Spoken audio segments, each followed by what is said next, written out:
बिस्मिल्लाहिर्रहमानिर्रहीम। अस्सलाम वालेकुम व्यूवर्स, कैसे हैं आप? उम्मीद करती हूँ आप सब खैरियत से होंगे। व्यूवर्स, आज हम बात करेंगे चिया सीड्स के बारे में। What is different between chia seeds and तुकमलंगा? व्यूवर्स, तुकमलंगा एक डिफरेंट चीज़ है और चिया सीड्स एक डिफरेंट चीज़ है। दोनों का वर्क डिफरेंट है। जब हम तुकमलंगा को एक लिमिट से ज़्यादा यूज़ करते हैं तो वो हमारे घुटनों के दर्द का ज़रिया बनते हैं। हमारे घुटनों में दर्द शुरू हो जाता है। इनको तुकमलंगा को हम एक हद तक ही यूज़ कर सकते हैं। चिया सीड्स कैल्शियम और फाइबर का बहुत बड़ा ज़रिया है।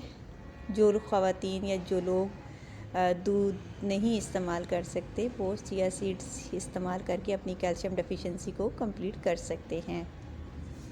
इसको इस्तेमाल करने के लिए रात के टाइम एक चाय का चम्मच आप एक गिलास पानी के अंदर डिप करके रख दें और सुबह के टाइम उसके अंदर एक गिलास और नीम गर्म पानी करके मिक्स कर लें और उसको आप पी लें। अगर आप इसको मज़ीद पानी ऐड नहीं करते, जब आप एक गिलास के साथ पिएंगे और ऊपर से एक गिलास और पानी नहीं पिएंगे तो होगा क्या, ये जाके आपके स्टमक के अंदर मौजूद पानी को ऑब्ज़र्व कर लेगा, जिससे आपको स्टमक के इश्यूज़, कॉन्स्टिपेशन, पायल्स वगैरह का ज़रिया बन सकता है। तो इसलिए ज़रूरी है कि जब आप चिया सीड्स यूज़ करते हैं तो उसको एक गिलास पानी ऊपर से आप और ऐड कर लें ताकि वो आपके स्टमक का पानी ऑब्ज़र्व ना करे।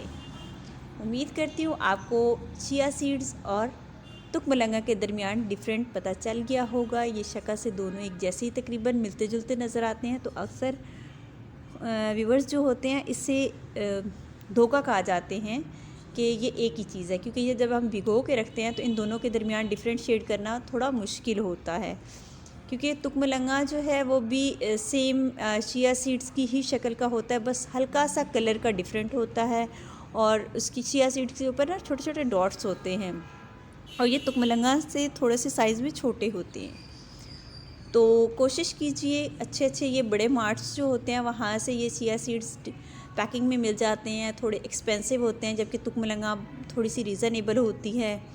200-250 रुपये की आपको पाव मिल जाएंगी, जबकि chia seeds I think so 2-2.5 हज़ार के करीब होंगी पाव। तो